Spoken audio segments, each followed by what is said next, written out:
Hey guys, Michelle Hollingbrooks, founder and president of Unbridled Change, back again for this week's vlog. And we are on step 2 talking about acceptance. And how does acceptance fit into helping you reclaim your power, pull it back from those little gremlins we talked about, which is the control, the illusion of control, meaning I want to control everybody else around me so that I stay safe, but the reality is the only person I can control is me. Scarcity.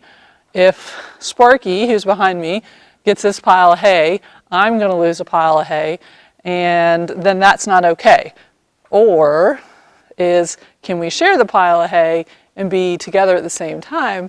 Then we have abundance. And the last one, which is comparison. Well, maybe that pile of hay is better than this one, and I want that one over this one. Okay.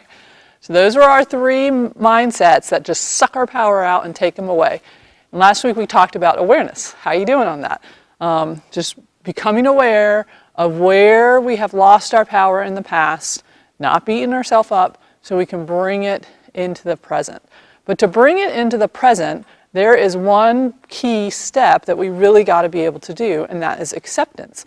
A lot of times, and this is a really tricky one, so hang out with me. When I say acceptance, I also don't mean saying that it's a good thing or saying that it's a bad thing. It's neither good nor bad. We're not condoning something or condemning it. It just is what it is.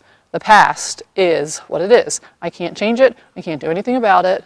So the question that you're going to ask yourself, that I'm going to ask you to journal about, is it working for you the way that the past has shaped your now?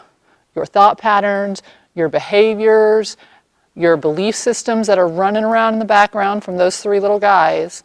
How's it working for you right here and now in this moment?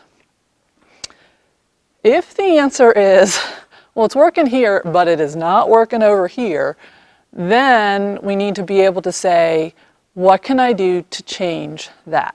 In order to do that, I just have to accept that it exists, that it's there, and there's nothing I can do about it past. I can't change it. I can't do anything about it.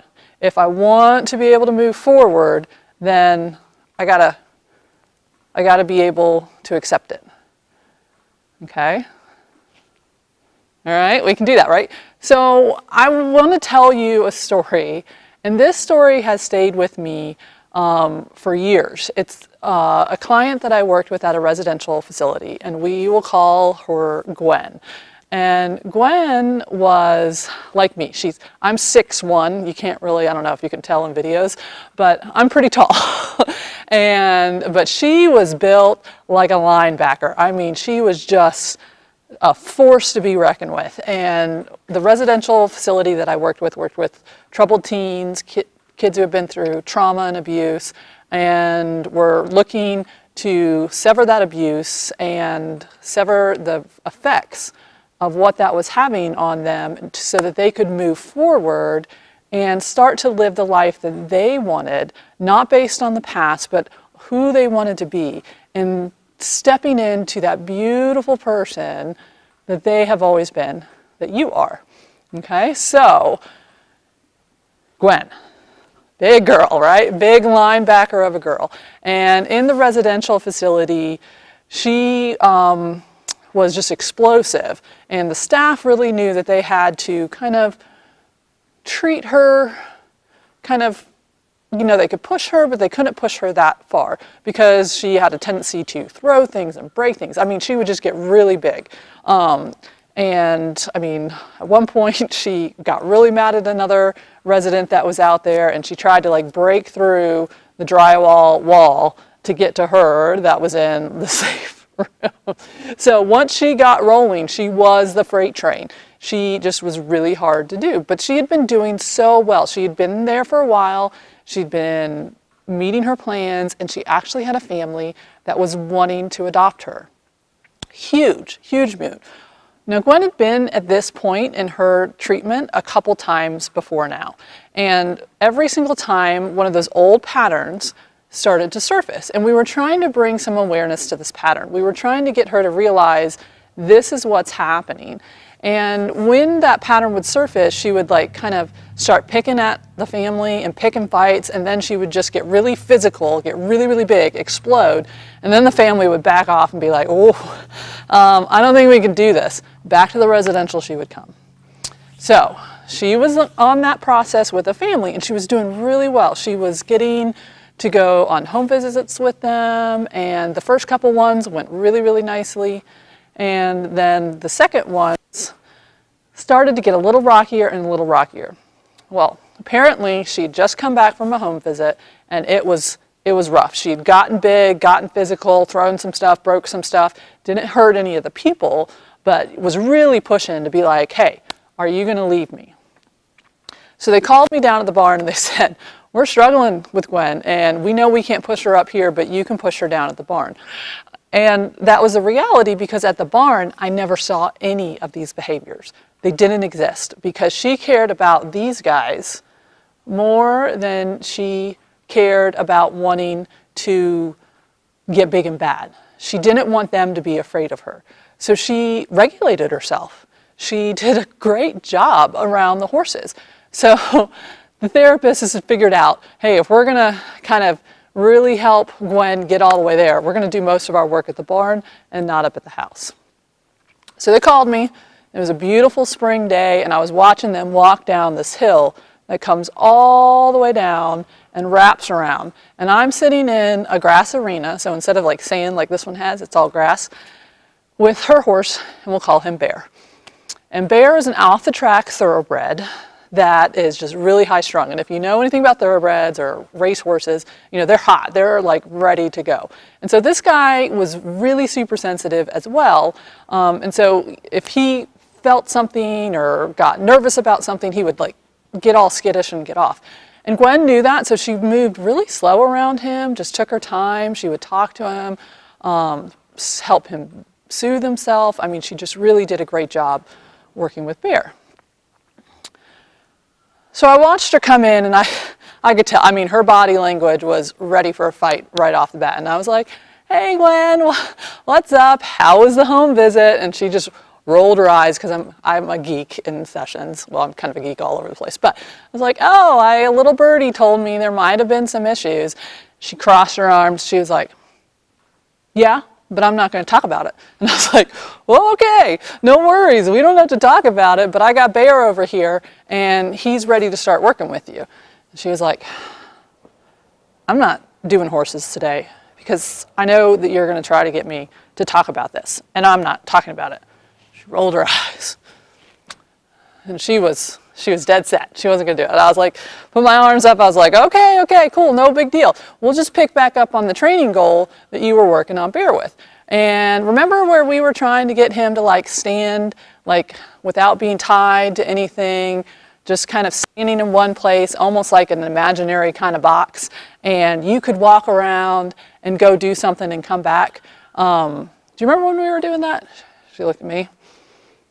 Yeah, I remember. And I was like, okay, at least I got a yes. Woo, keep going, Michelle.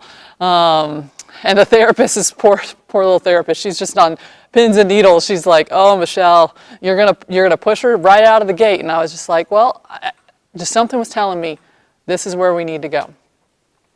So I said, well, the thing is about that exercise is it really takes trust. It takes trust to know that Bear's going to know that you're not going to leave him in that little spot, like a sit-stay for a dog. You're not going to leave him in that spot and never come back. And then you've got to be able to trust Bear that he's going to stay there and not leave you. Because where this was really developed was like way back, like in like the Western times, when they were in these big, huge prairies and they couldn't tie their horse to anything. So they had to teach their horse to kind of stay, and while they could go tend to cows or do whatever they had to do and come back, and the horse would still be there, because if either one left each other, it was game over. If the horse left the human, then he had all that tack on him and everything else, and he wasn't going to survive. If the human left the horse and didn't come back, then he was too far away to get to anywhere. So they both needed each other. And the question was, would they respect each other's needs, and would they trust each other enough to be willing to stay and wait for the other one to come or go. So that's what we're going to do today. Okay, fine. I started this last week. I can do it this week. Okay, cool. All right, let me know if you have any questions, is what I said to her, and I sent her out. So she goes over to Bear, and Bear's got his head down like these guys are doing, eating on hay. And so as they were doing that, he was just munching around, doing his thing. And she walks over to him without a halter or a lead rope on him, just like these guys, they're free at liberty. She walks over to him and says, "Hey, can you pick up your head? Can you come here?" Which is basically, I don't know if you can't see her. She's off camera, but Cocoa Puff is right there. And "Can you come over here? Can you see me?" And Bear picked up his head and he looked at her, and then he promptly put his head back down and started eating. Well, that didn't go over too well with Gwen. Gwen was like, I don't think so. So she went back over, and this time she took both her hands and she pulled his head up and she said, "Pay attention to me." And Bear didn't do it. He just he let her whole thing pull on his neck, and he just kept his head down. He was just eating, doing his thing. Coco's trying to eat the camera right now. So, it proceeds to go in this pattern. Gwen asked Bear to do something. Bear ignored her. He would pick his head up just enough to say, "Yeah, I see you." And then he would put his head back down and keep eating on the grass. And he just started moving away. Well, Gwen exploded. I mean, not a little bit, but "Rah! How dare you? I can't about it." I mean, she's stomping around, just really mad, just "I can't believe that you just ignored me. Pay attention to me." Cuss words start slinging out of her mouth. Meanwhile, the little therapist is sitting next to me, and she's tugging on my shirt. She's like, "Michelle, you got to shut this down. She's already gone off and broke a wall up there. We need her to calm down." And I was like, "Nah." But I looked over at Bear, and he was just eating as if nothing was wrong. He was just munching. And here's this kid over here exploding. I mean, just going nuts. F you this and F you that, and why won't you pay attention to me? And she's stomping around, and she's flapping her arms, and this flighty thoroughbred is over here just eating grass like there's nothing wrong. And I stood back for a second, and I thought, there's something else going on here. Because this horse does not act that way. He is an out of control, flighty, he would have been out of the ring, jumped out, I got to go. But he wasn't even acting like there was anything wrong. And that's when the light bulb went off for me, saying, this doesn't match. What Gwen is doing does not match what the horse is saying. So that means, to me, as a practitioner in this field, that Gwen isn't matching. That the rage and the anger isn't what's real, because the horse wasn't responding to the rage and anger. So then Gwen goes, and we have big orange traffic cones, and we have other props that are around. She picks up the big orange cone, and she just chucks it, with everything she has, she just chucks it at the horse. And I watch Bear go like this, cone, and he just put his head down.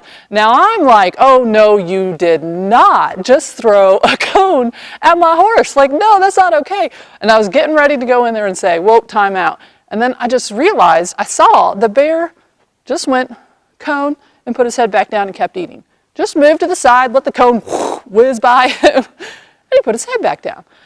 I was like, oh, all right, Michelle, we just got to ride this out. I got to trust my horse. And so then Gwen goes, and she gets anything. I mean, if it wasn't nailed down, she was picking it up. We have big barrels, the big barrel drums, the big plastic ones. She picked that sucker up like it was nothing, hurled it again, and again, Bear just goes, barrel, and went back to eating.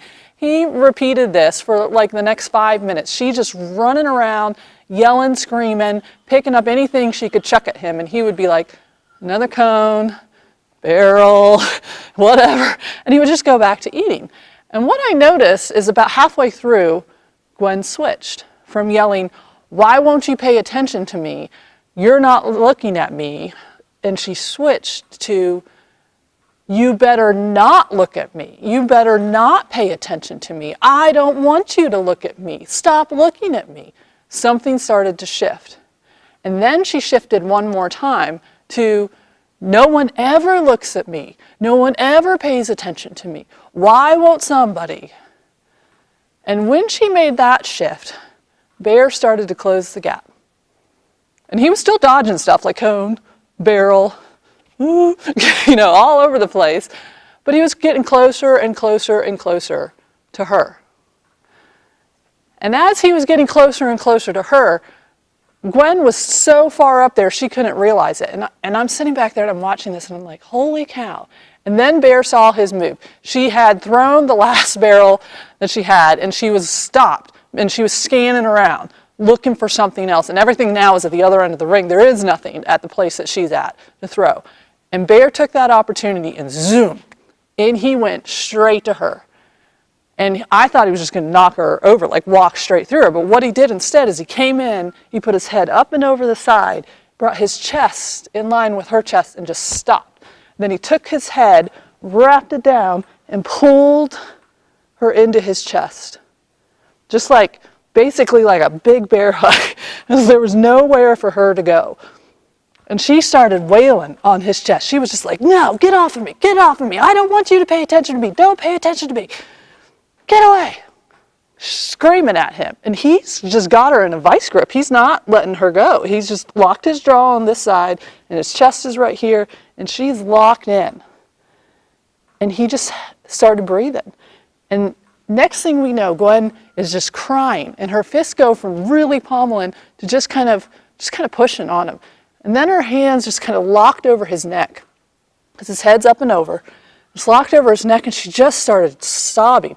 Uncontrollable sobbing. I mean, just crying. And she buried her head into his mane and she just was sobbing and sobbing. And then Bear slowly lowered her down to the ground to where she was sitting on the ground. Her hands were still clenched and she's now sitting on the ground. She's just crying. She's crying. I mean, and we can hear that she's talking, but we have no idea what she is saying. And she's just crying and crying and talking and talking. And the therapist is like, oh, I need to go in now. And I'm like, nope. Grabbing my therapist and pulling her back. I'm like, Bear's got this. Trust him. He started this. He can finish it. And she's crying and she's still holding on. And then pretty soon we see that just her body is kind of shaking and moving as she's heaving, And then Bear lifted his head and she stood up with him. And she still got her face buried in that head, in his neck. And then he shook his head and her arms dropped down. And she just looked at him and he looked at her. And they stayed like that, locked in that look. And then he did another huge shake. And Gwen stepped back. He's standing right there. He said, she looked at him, she pointed at him, she said, I trust you. You're not going to leave me. And with that, she took off in a circle. And she walked around him, came back, and he didn't move a muscle. I mean, not even anything. The only thing he moved were his little ears to follow where she was at. And she walked around him again, and then again, till she walked around the whole entire arena perimeter. And then she came back, and she stood in front of him. She walked up, she gave him another huge hug. She stepped back, she looked at us, and she said, he didn't leave. No matter what I did, he didn't leave me. I don't think they're going to leave me either. And then I was like, all right, therapist, go on it. Because she had gone through what she needed to do. She accepted the fact that somebody wasn't going to leave her. She had to get through all of the junk, all that awareness stuff that we had talked about last time, all of this saying, is this working for me? She had to get through every single one of those cycles. And when she got all the way to the end, she realized that she was worth somebody staying. Bear taught her in that moment that she was worth it. And that is what the secret is. Once you accept that I can't do anything about the past, but I'm worth it, then you can totally shift directions and move into, okay, what do I need to do? And that's what her and the therapist worked on as they walked back up the hill and went back. They actually ended up calling her family that was looking to adopt her. They told her about that session. She walked through all of that stuff of accepting that that piece was a part of her, that she could get that big and that mad and that everything, but it was all because she was so hurt on the inside. And because she was so hurt on the inside, she got big. But then she made a choice that said, that's not working for me. I really love this family. I really want to be with this family. So I need to change. And I need to accept that just maybe, I'm worth it. And then I need to trust in myself and trust in those that I love to get all the way there. All right, so that is the homework. Oh, and by the way, she was adopted. The last time I heard from her, she was enrolled in college and she was doing great and she wanted to know how Bear was. So just to wrap up that story. But here's my challenge to you guys. Looking at everything that you're aware of, can you let go of having to control what that past looked like, obsessing on why it was the way it was? Just accept that it is what it is. And do I want it to hold on to me like I was holding so tight to Gwen? Or am I ready to let it go? Shake it off and say, where do I want to move now? What do I want my world to look like? And what is one thing, one little thing, that I can start doing today to get closer to that? For Gwen, it was calling the family and saying, this is what I just learned. So what is it for you? That's my challenge. And I know that you can do it because I also know that you are incredibly powerful, you are a beautiful being, and you are worth it, just like Gwen was, and now Sparky's back. All right, thanks. See you next time as we move into step number 3, which is accountability.